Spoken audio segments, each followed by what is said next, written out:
Hi guys, and welcome to another video. Who's ready for some more dungeons and lore goodness? This episode we're going to be doing the next dungeon, basically the third one in the book. I did realise at the end of the last video, at the end of Ragar's menagerie, we never read out from the book. So we'll open up this video. Oh god, I do need to clean out my inventory, don't I? We'll open up this video reading that out. So this is Ragar's menagerie. Great dangers awaited deep within the earth, where a Char named Ragar Man-Eater bred a race of murderous creatures. These creatures, known as Flesh Reavers, were horrible, voracious monsters with an unusual evolutionary method. Young Flesh Reavers, it seems, are born as barely more than tiny skeletons. To survive and evolve, the emaciated young rely on their parents to harvest muscle, organ, and fat from their prey, and then layer it over their skeletons of the newborns. I love the detail they go in for this, it's so good. Ragar had taken advantage of this disgusting yet easily manipulated evolution to perform ghastly experiments on the Flesh Reavers, turning them into powerful weapons to be used against humanity.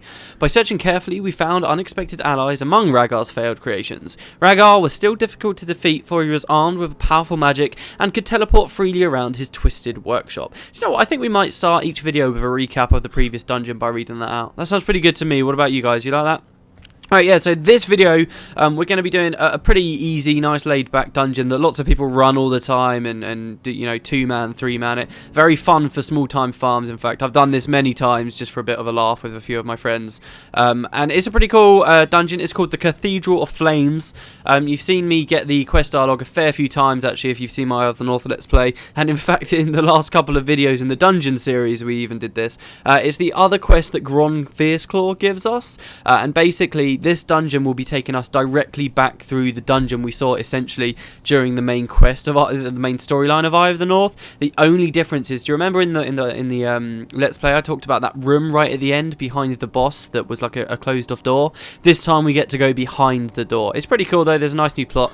The quest is called Temple of the Damned. We can grab it. You'll notice this isn't a master quest. It's like one of the easier dungeons. Grun says, Pyre ordered Fierceblade and I to search the temple for anything of value. We discovered a blocked passage. Blocked for a reason, as it turned out. Burnsell and his band had a pretty pile of Ascalonian treasure down there, sacked from the ruins.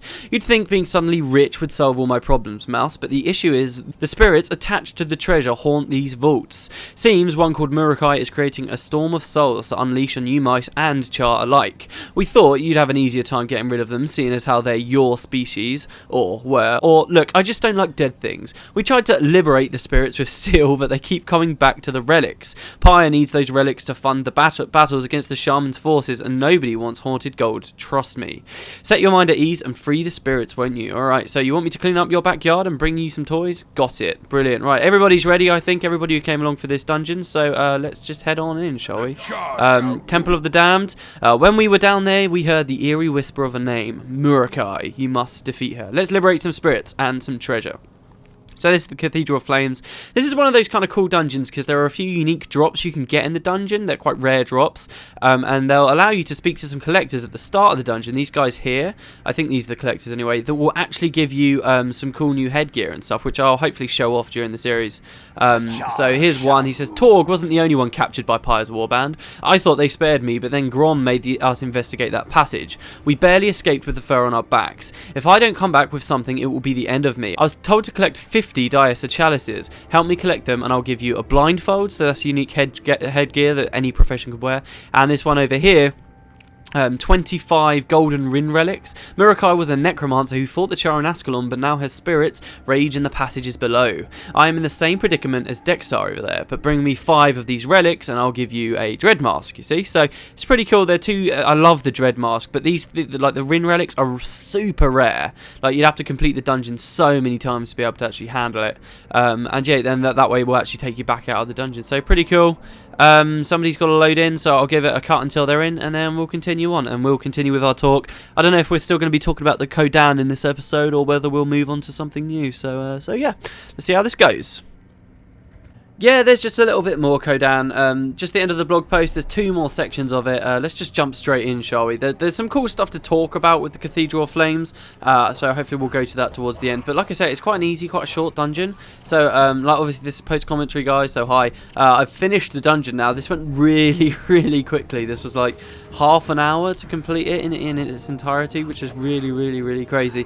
It means that we don't have to speed up so much this time, which I'm sure some of you will appreciate. I'm not sure I like that we have with these videos, like we're speeding it all up so much. It makes it a bit weird to watch, don't you think? I don't know. Well, in any case, right, so the Kodan. Right, so what did we hear? Last time we had the introduction to the Kodan. We learnt about their beliefs a little bit, how they view the Norn, the lost tribes, and how maybe the Norn were once Kodan at some point. How they view the dwarves. We learnt about their sanctuaries, how the sanctuaries are run, how they've got two leaders. They're basically closed communities of Kodan, and there's two leaders, the voice and the claw. One is the spiritual, one is the physical leader. But then there were two sections that we looked at their society and hierarchy, of course. Then there were two sections right at the end of the blog post which go into a bit more detail about the claw and the voice. There's one thing on this blog post that I've not actually been reading out loud just because it's a little bit weird, but basically there were a few like quotes out in boxes that I haven't read from. We may as well read them though. So here's a quote from someone called Many Stars, who is one of the Kodan voices. Okay, no race weaves the thread of life. We are all strands in it, seeds upon the earth, inheritors of nature's balance. Suppose that's a saying of the Kodan. There's some more quotes down here as well, right? So here, this first bit's about the claw. Okay, so here's a quote from Cliff Walker, who is the claw of the gentle tide sanctuary. Okay, so Cliff Walker says, "Let it be me, mighty Koda, that gives his life for peace. Let it be me that dies for balance. Let it be me that rejoins with nature, knowing that I have fought and sacrificed for that which I believe. For such is the journey of a warrior. Such is the path of the claw." So the claws don't seem... that's really weird. They're more self-sacrificing than violent towards others, as far as I can see. Kind of cool. Anyway, so here we go. The claw is the outward face of leadership among the Kodan. He's the person that all the Kodan basically go to and see. Claws are chosen for their charisma, strength at arms, and public leadership potential. It's the Claw's duty to tend to the day-to-day running of the sanctuary as well as its safety. They move openly through the sanctuary and maintain a small group of guardians whose purpose is to defend the sanctuary and to interfere in rare disputes among the populace. So yeah, they're very peaceful, remember, as we talked about last video. They don't often argue with one another. The Claw is essentially the ruler of the sanctuary to those who do not fully understand Kodan culture. However, maintaining the sanctuary's peace is only one of the duties of the Kodan. A second is far more important, to serve as the intermediary between the voice and the people of the sanctuary, to help interpret and carry out the will of Koda. The voice's purpose keeps him sheltered from the outside world, and it is the duty of the Claw to be the link between the voice and the sanctuary, between the people and the channel to the will of their god. The Kodan believe that the fates of the Claw and the voice are linked, symbolically and mystically entwined with one another and the sanctuary. Any failure on the part of one taints the other, and must be purified in both.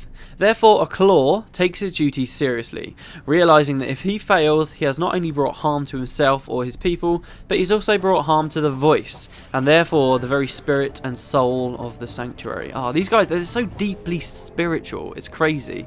They got a little bit of an image of a claw there, which I'll put on the screen, and there'll be a voice image as well, soon enough. The voice looks really quite terrifying. Actually, that might not be a picture of a voice, it might be something else.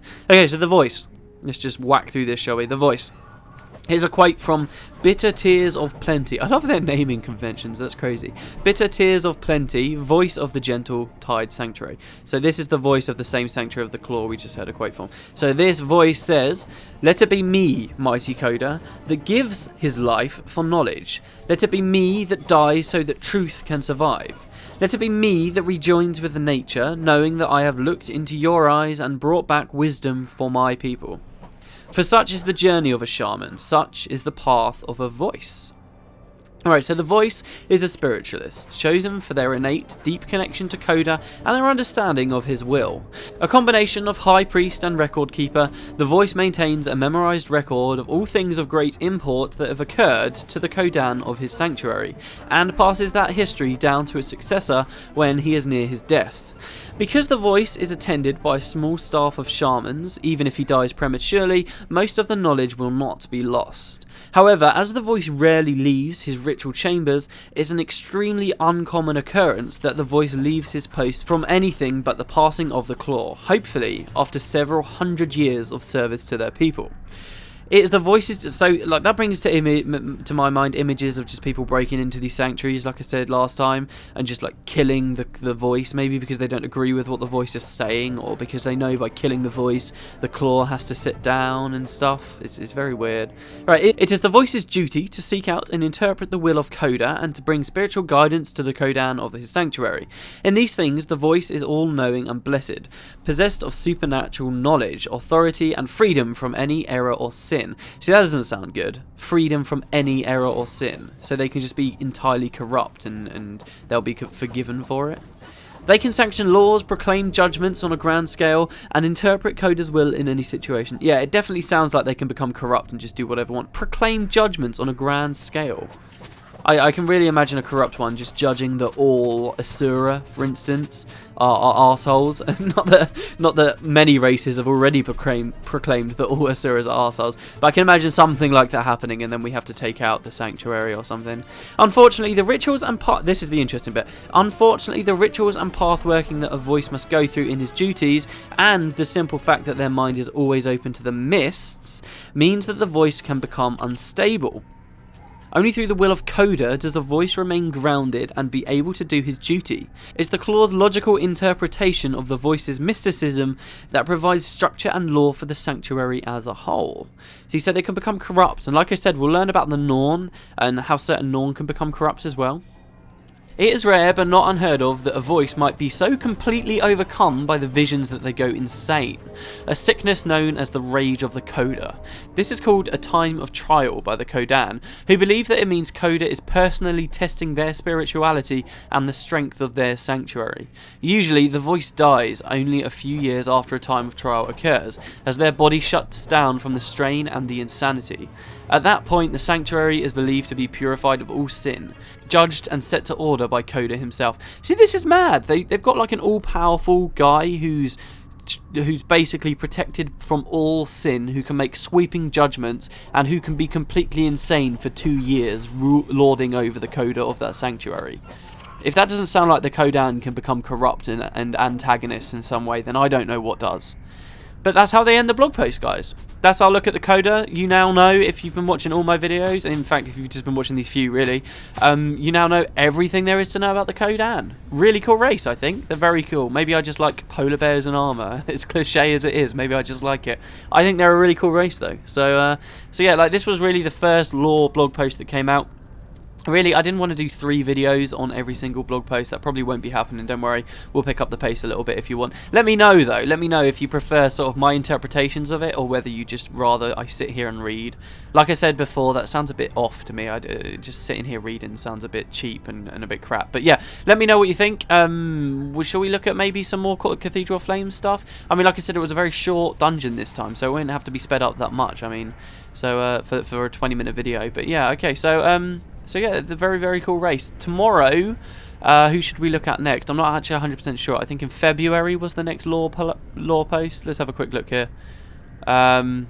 Yeah, the week after this was when the month after this was when Norn Week begun. So we could be having a pretty good look at the Norn soon enough. Lots of posts about here. Go big or go home, designing the Norn, a spirit of legend. Lots of cool lore posts here. So yeah, we'll be looking at that next time. Let's have a look at the Cathedral Flames, though. What I've got to say about that.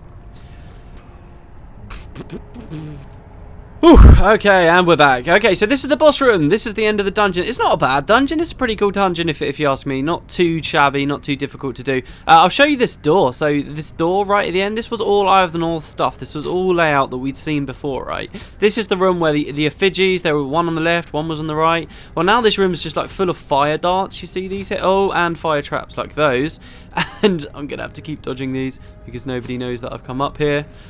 Yeah, so this is the room. And then now there's actually a door behind.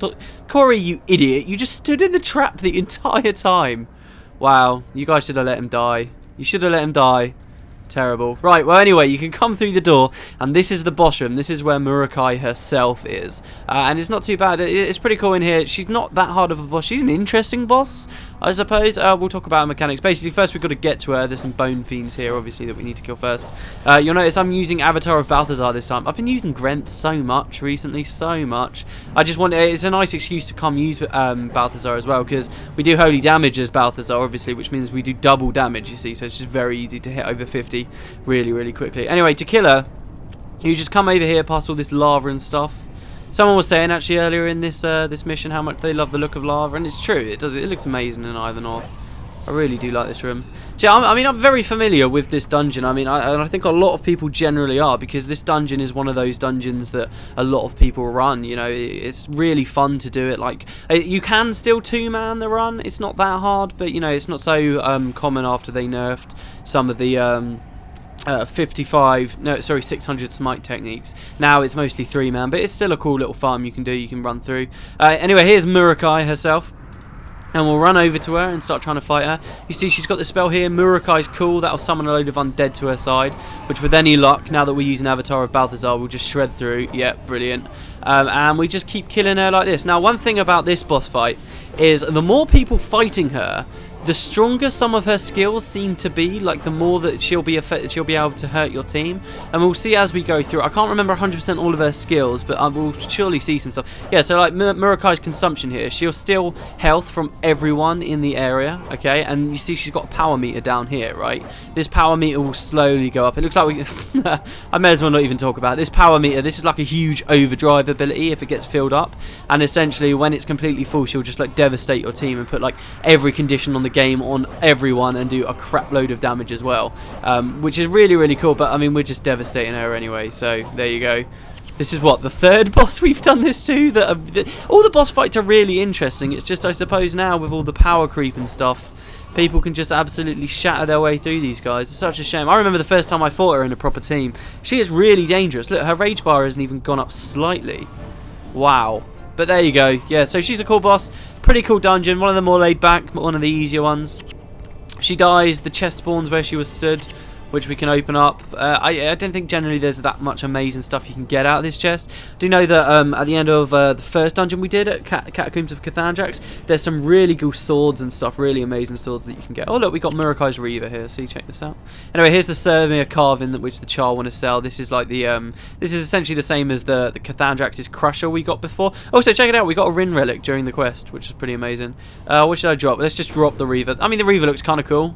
You'll see it there, pretty cool skin. But yeah, like Wyvern Blades in the Catacombs of Cathedral, that's a pretty cool skin there. Like, you can find in these dungeons really rare items you wouldn't find many other places in the game. In particular, polymorph pieces, gold polymorph pieces. This is where you'll find a lot of those. Not that you'll really want them. But anyway, yeah, here's a Reaver. I may as well just drop this, see if anyone wants it. And instead we'll pick up our exquisite Sirmia carving. We'll give this to the warband when we get back out, and everything should be all good. So yeah, tomorrow, what's going to be happening here, basically? Well, no, not tomorrow. On Saturday next week, we'll be doing it again. Once again, guys, if you want to come, meet me on 6 o'clock the following Saturday. I don't actually know what date it will be. I'll be there at the Doomlord Shrine. We can all check it out, go have a bit of fun, and go into the next dungeon, which will be the Ooze Pit, which is the last dungeon here in the Char Homelands. I have been wondering, and I'm sure some of you are going to comment on this, whether I should be using Peter for these videos, but I've just not set him up just yet. So, well, we will be using Peter eventually in the dungeon series. Don't worry, I'm not going to neglect him. I'm not sure about Tom. We could use Tom, I suppose, eventually. Depends how much you guys want to see it. Anyway, we'll come over to Grond Fierce Glory over here. Give him the carving. But yeah, that dungeon went really, really well. Ragar's yesterday was quite hard because of all the people who quit. But, well, not quit, got, like, kicked out. But, this, yeah, went very smooth sailing. I think it's only a matter of time before Murukai returns. But for the moment, the spirits seem peaceable. With these relics, perhaps we'll bribe our way out of the camp the next time you aren't around to rescue us. Ah, see, they appreciate that we rescued them. Yeah, damn. They were so mean to us at the end of Eye of the North. I like what they say here about Murukai returning. I wonder if that's a possible... sort of, they wrote that because they were considering having a plot in Guild Wars 2 revolving around it. I don't know. Anyway, right, so I'll do my outro. Everyone can come wave. Okay, so 5, 4, 3, 2, 1. Thanks for watching, guys, and I will see you next time. See you next time. That's so awesome. Amazing. See you next time, guys.